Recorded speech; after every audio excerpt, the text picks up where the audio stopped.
নমস্কার বন্ধুরা, আমি অলোক। আর আপনাদের আজ কিছু কপি গাছ দেখাবো। এগুলো আমরা ঘরে খাবারের জন্য তৈরি করছি। তা দেখুন কপিগুলো।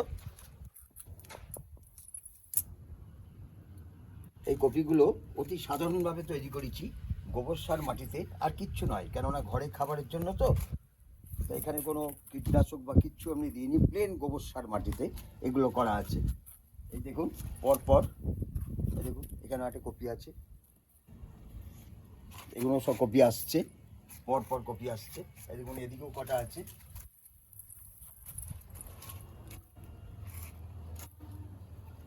এই দেখুন এখানেও কপি আসছে, এই দেখুন একটা কপি হয়েছে।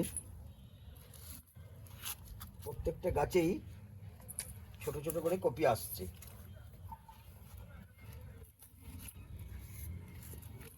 এই দেখুন এখানেও আসছে একটা। প্রত্যেকটা গাছেই কপি হবে। কিরম হবে জানি না, তো বসিয়েছি তো কটা। তা আপনারাও সকলে এরম ধরনের ছাদ বাগানে গাছ করুন, এগুলো ঘরেও তো খাবার যাবে।